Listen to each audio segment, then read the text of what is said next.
Vinicius junior. পেলে নেইমারের দেশের এই 22 বছরের ছেলেটা পায়ে বল পেলেই বিপক্ষের ঘাম ছুটিয়ে দেয়। কিন্তু তাতে কি, রিয়াল মাদ্রিদে খেলা ভিনিসিয়াস জুনিয়রের গায়ের রং কালো যে, সেই কারণেই স্টেডিয়ামে বসে থাকা 50,000 দর্শক ভিনিসিয়াস তোর মৃত্যু চাই বলে অনবরত স্লোগান দিতে থাকে। কখনো আবার তাকে বাঁদর বলে ডেকে ওঠে হাজার হাজার দর্শক। আবার অনেকে এক ধাপ এগিয়ে ভিনিসিয়াসের দিকে ছুঁড়ে দেয় কলা। ব্রাজিলের বস্তিতে আধপেটা খেয়ে খেলতে নিঃসন্দেহে কষ্ট হতো ভিনির, কিন্তু 50,000 লোক তারস্বরে ভিনি একটা বাঁদর বলে চেঁচিয়ে যাচ্ছে, এই কষ্টের সঙ্গে কোনো কিছুরই তুলনা চলে না।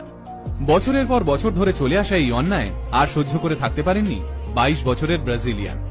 বাধ্য হয়ে প্রতিবাদ করেন। আর কি অবাক কাণ্ড, বর্ণবিদ্বেষী মন্তব্যের বিরোধিতা করার জন্য তাকেই লাল কার্ড দেখিয়ে মাঠ ছাড়া করলেন রেফারি। কাঁদতে কাঁদতে মাঠ থেকে বেরিয়ে যেতে হলো 22 বছরের বাচ্চা ছেলেটাকে। এই ঘটনার পর প্রতিবাদে ফেটে পড়ে সমগ্র ফুটবল বিশ্ব। ভিনিসিয়াসকে সমর্থন জানিয়ে এগিয়ে আসেন নেইমার, এমবাপে, ক্যাসামিরো, এমনকি রিয়াল মাদ্রিদের চিরপ্রতিদ্বন্দ্বী বার্সেলোনায় খেলা রাফিনহার মতো ফুটবলাররা। এদিকে ব্রাজিলের প্রেসিডেন্ট স্বয়ং জানিয়ে দিয়েছেন, ভিনিসিয়াসের বিরুদ্ধে কোনো বর্ণবিদ্বেষী মন্তব্য দেখতে পেলেই কড়া ব্যবস্থা নেবে ব্রাজিলের সরকার। ঠিক কি কারণে একজন 22 বছরের ব্রাজিলিয়ানের জন্য সারা পৃথিবী তোলপাড়?